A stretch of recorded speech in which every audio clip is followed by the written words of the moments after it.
Hello, আসসালামু আলাইকুম guys, সবাই কেমন আছেন? আমি বলছি হৃদয় বিডি এক্সেলেন্টি থেকে। তো গাইস, আজকে আমরা দেখাবো সিরাজগঞ্জ শাহজাদপুরের শাহ মখদুম ওরস শরীফের সৌন্দর্য। তো চলুন দেখে আসি আমরা। সো গাইস, আমরা অলরেডি এসে পড়েছি। আমরা বিকাল 4টা 4:30 নাগাদ এসেছি এখানে। আমরা এসে দেখি এখানে তেমন লোকজন নেই। আমরা ভেবেছিলাম তেমন লোকজন হবে না, কিন্তু এটা ছিল আমাদের সম্পূর্ণ ভুল ধারণা। একটু পরে বুঝতে পারলাম মসজিদটির প্রতিটি ইট আর পাথরে ভাঁজে লুকিয়ে আছে এক মায়াবী নিষিদ্ধতা।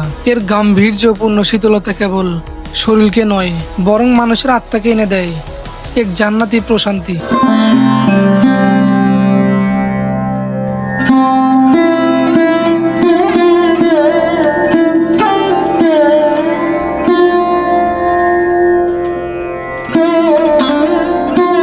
আমরা ভিতরে এসে দেখতে পেলাম এখানে অনেক মোমবাতি আগরবাতি জ্বালানো রয়েছে।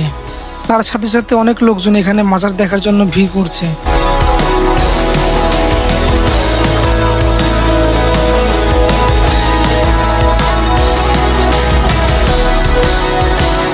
আমরা একটু ভিতর সাইডে এসে দেখতে পেলাম হুজুর রাইবান অনেক লোকজন মিলে দোয়া মোনাজাত করছেন। অনেক সুন্দর একটা মনোরম পরিবেশ, যেন এখানেই পৃথিবী স্তব্ধ হয়ে রয়েছে। আপনারা সরাসরি না এলে বুঝতেই পারবেন না। শাহজাদপুরে বড় মসজিদে প্রকৃত নন্দনতন্ত্র কেবল তার বাহিরেই দৃশ্যমান নয়, বরং তার অন্দরমহলের অতল নিষিদ্ধতায়। বাহিরের জগতের সমস্ত কোলাহল যেন মসজিদের চৌখাটে এসে থমকে দাঁড়ায়, আর ভেতরকার শীতল সিগ্নতা মুহূর্তেই ক্লান্ত আত্মাকে এক অপার্থিব প্রশান্তিতে ভরিয়ে দেয়।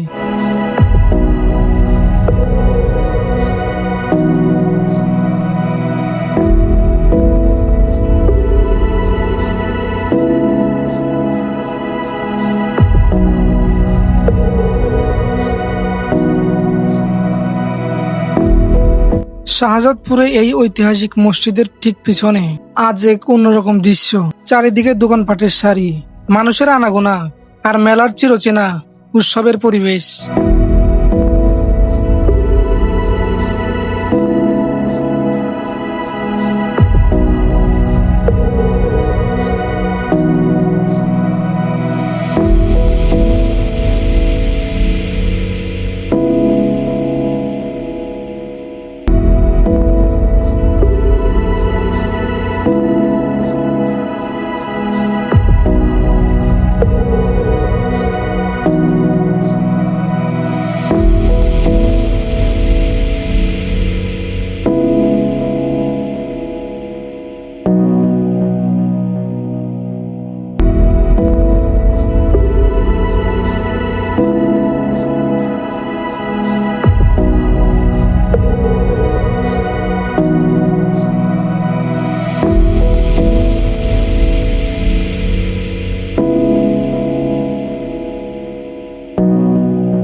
একদিকে যেমন মসজিদের শান্ত সিগ্নতা মন ছুঁয়ে যায়, অন্যদিকে মেলার এই ব্যস্ততা মনে করিয়ে দেয় আমাদের শিকড়ের কথা।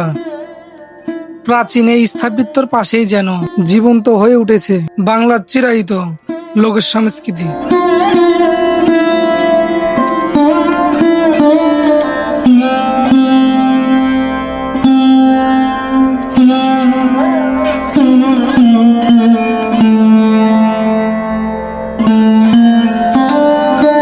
ইতিহাসের ধুলিকোনা আর এই মেলার রঙিন কোলাহল সব মিলে এক অদ্ভুত ভালো লাগার বিকেল কাটলো এই শাহজাদপুর বড় মসজিদে।